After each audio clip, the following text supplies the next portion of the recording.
All right, Chris Plante is a syndicated radio talk show host. Leslie Marshall is a Fox News contributor and syndicated radio talk show host. Leslie, I'm laughing because we said we had a short snippet, but really and truly that was just a short version of the more than 70 interruptions that we heard last night.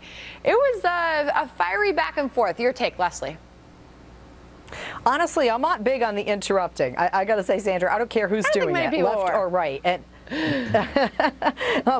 I think that's one of the things that actually worked in favor after the first presidential debate for Hillary Clinton, that she was calm and prepared and responded when people went to her. Occasionally, people are going to speak out. What I was surprised at is, I definitely saw more from Tim Kaine supporting and defending Hillary Clinton than I did from Mike Pence. I was kind of confused. I thought maybe, Chris, you can help me with this. I thought maybe Mike Pence was running, but maybe it's just laying the groundwork for 2020. Well, Chris, but the interruptions I don't think are good for a debate. That has been thrown about today, Chris.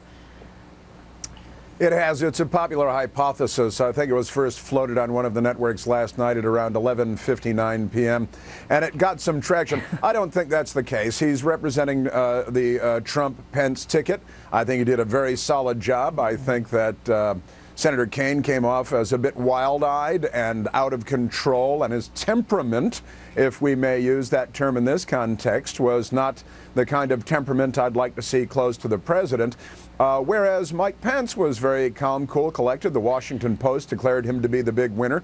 They're not looking to declare him to be the big winner, and they declared Senator Kaine to be the big loser in this whole thing. Of course, then the Post went on to say that Pence may have been the winner of the debate, but Trump still lost the debate last night. I mean, there were some really awkward interruptions. One of which was when Kaine interrupted a point that Pence was making on 9/11 to say where he was. Watch this, Leslie. Yeah. I was in Washington, D.C. on 9/11. I saw the clouds of smoke rise from the Pentagon. I was in Virginia, where the Pentagon's located. I know you were. We all lived through that day as a nation. It was heartbreaking. Everybody's like, really? Well, I was actually at the Pentagon myself, but we're not one-upping one another here. He was in Virginia. It's a big state. He might have been down by North Carolina, but he was in Virginia. He just couldn't wait to interrupt, and he interrupted, honestly, every time Mike Pence was getting to a point. Elaine Quijano jumped in a few times also, interrupting Mike Pence when he was making a point about the email, about the foundation. It was obviously a strategy by Kaine and the Clinton people to step on him every chance they got. Right, and there was another moment where Pence did use to step on Kaine, Leslie, and that was when Kaine used what many said were a bucketed, planned response to something, saying you either want your hired president or your fired president. Watch this, Leslie, and I'll get your take on the other side. Do you want your hired president in Hillary Clinton, or do you want your fired president in Donald Trump? I think that's not such a hard choice. I appreciated the you're hired, you're fired thing.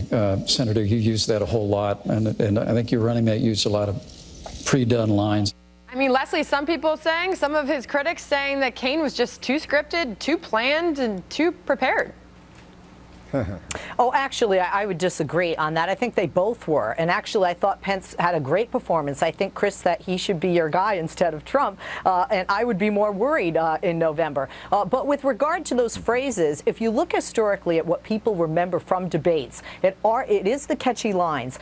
There are phrases like that. And when they do think about, hey, wait a minute, this guy isn't going to create as many jobs, perhaps, for America as she has, just as a basis from that line, that could actually gain one vote, possibly, after last night's debate from somebody who might be undecided. Well, certainly Pence used that as an opportunity to tout Donald Trump as the guy who has hired people, does employ people, and knows how to run a business. Right. Chris Plante, I'll give this one to you. Oh, and I'm told that I wasn't listening to time cues, and I have to go. Chris and Leslie, it was very good to have you. I'm sure we'll talk about more of this soon.